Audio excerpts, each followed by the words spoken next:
안녕하세요. 반갑습니다. 박시연입니다. 오늘은 제가 인동덩굴 붉은 인동 야생화를 보여드리려고 해요. 저는 저희 집이 산에 있는 거는 이제 아이보리 계열 노란색 계열의 인동을 저희 집 바위 틈 사이에 돼가지고 많이 봤었거든요. 어릴 때 이제 산딸기 저희는 이제 어릴 때부터 산딸기를 재배를 했었어요. 음, 산딸기 재배할 때쯤 되면은 이제 딸 따먹을 때, 어, 따먹던 그 기억이 있던 건데요.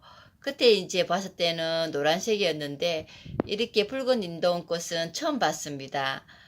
그래서 너무 이뻐가지고 반해가지고 꽃꽂이를 하려고 지금 제가 요거는 가지고 왔고요.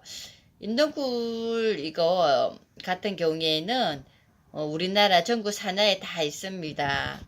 그리고 이제 뭐 이거 이름 뭐 인동초라고도 불리고요. 인동 같은 경우에는 이제 추운 겨울을 잘 견딘다는 뜻으로 해서 인동이래요. 그렇기 때문에 노지 활동도 가능하고 천박한 땅에서도 잘 크고 음, 또 이제 건조에도 잘 견딘대요. 그렇기 때문에 요런 이제 이게 붉은 인동 이거 꽃꽂이로 해가지고 저처럼 이제 이게 꽃을 좋아하시는 분들 꽃꽂이를 키우셔도 괜찮고 그리고 뿌리 번식을 하셔갖고 키워도 참 괜찮을 것 같아가지고 제가 지금 소개를 해드리는 건데요. 꽃 같은 경우에는 한 길이가 한 5m 정도까지는 크고요.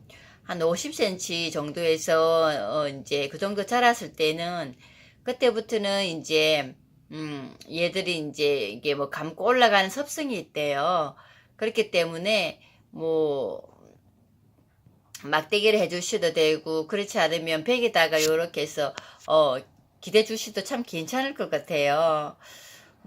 제가 조금 전에도 이제 번식에 대해서 말씀을 드렸는데, 뭐, 뿌리를 나눈다든지, 그렇지 않으면 휴무질을 한다든지, 꽃꽂이를 해가지고, 요렇게 이제, 예쁜 꽃을 이제 5월 말부터 시작해가지고 6월 초순에 볼 수 있다고 하니까, 한번 이제 키워보시는 것도 나쁘지는 않을 것 같아요.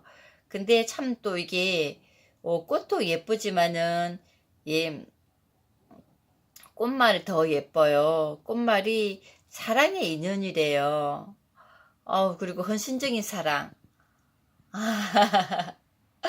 그 말 들으니까 가슴이 콩당콩당 뛰네요. 아유, 그런 사랑을 해봐야 되겠는데, 그쵸? 제가 꽃이 너무 예쁘고, 꽃말도 너무 예쁜, 이렇게 붉은 인동, 음, 한번 이제 혹시나 없으신 분들은 요거 이제 끄꾸질해서 한번 키워보시사 하고 제가 권해드립니다. 감사합니다.